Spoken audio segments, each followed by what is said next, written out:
This comparison will never stop being funny to me. The Little Mermaid 2023 is the latest in a never-ending stream of live-action Disney remakes. I've covered quite a few of them on this channel, so be sure to check them out, and also check out my bucket list video on the original Little Mermaid so you know my thoughts going into this one. Having been burned by so many of these live-action remakes and the trailers not really doing anything for me, I was not going into this with the highest of expectations. And no, despite what Twitter would have you believe, it's not because I think black people can't be mermaids, it's because, save for a few exceptions, these remakes have been pointless, soulless cash grabs that detract more from the original than they add. Why try to remake something in a more limiting format when there is a perfectly fine animated movie that already exists and is great? Regardless, I watched the movie and it's alright.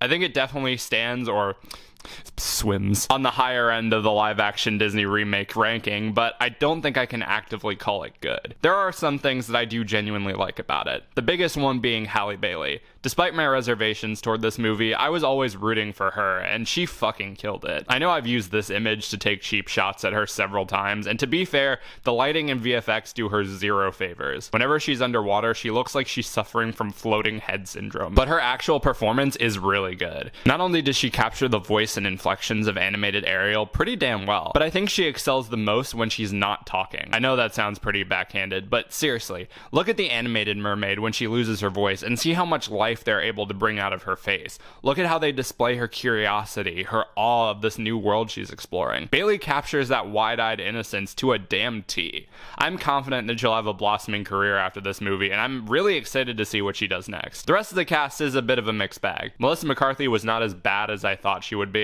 She captured Pat Carroll pretty solidly, she was over the top without being annoying, and she's the only villain in these remakes who has remained a villain from the beginning to end rather than a misunderstood heroine, which was pretty refreshing. Daveed Diggs as Sebastian had moments, but he seemed to be going through 3 different accents all at once, which was pretty funny. Jacob Tremblay and Javier Bardem were just kind of there, but they were fine. The only one I was genuinely annoyed by was Awkwafina as Scuttle. She's essentially playing the same character that she played in Raya, only even more obnoxious, and now she has a rap song. Yes, I did want to cut my ears off, thanks for asking. Visually, the film was also pretty mixed. I complained a lot that the underwater world in the trailers looked very dark and dull, but ironically, a lot of those shots look better than some of the brighter lit scenes.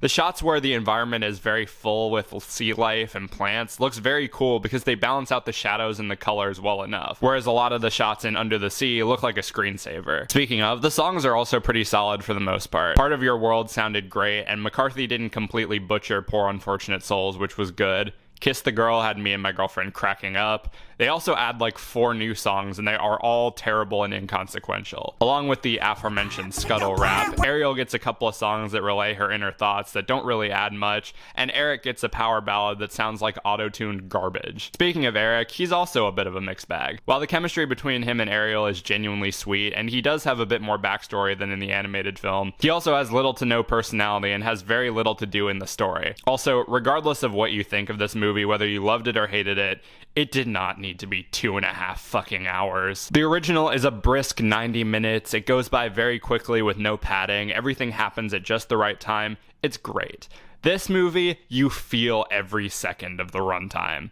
All the new stuff they add for the most part feels like artificial padding, and it's just not necessary. I realize this review is kind of scatterbrained, and I also realize I've been using the phrase mixed bag to describe this movie, but that's exactly what it is, a mixed bag. It has enough charm and decent elements in it that set it above some of the other remakes, but much like the ocean itself, it comes in waves and is followed up by just as many things that are nonsensical, awkward, or just really cringe. It's nowhere near as horrendous as, say, the live-action Lion King or Mulan, and it's not even as bad as I thought it would be. But it's also nowhere near as good as the original, and it's not close enough to any of the better Disney remakes. Who knows, maybe somewhere down the road I'll do a rewatch of all of them so I can get an official objective ranking and see where it falls. But as is, The Little Mermaid 2023 is an alright time that is propped up by Halle Bailey's amazing performance. Check it out if you want, and I'd give it a 3.5 out of 5.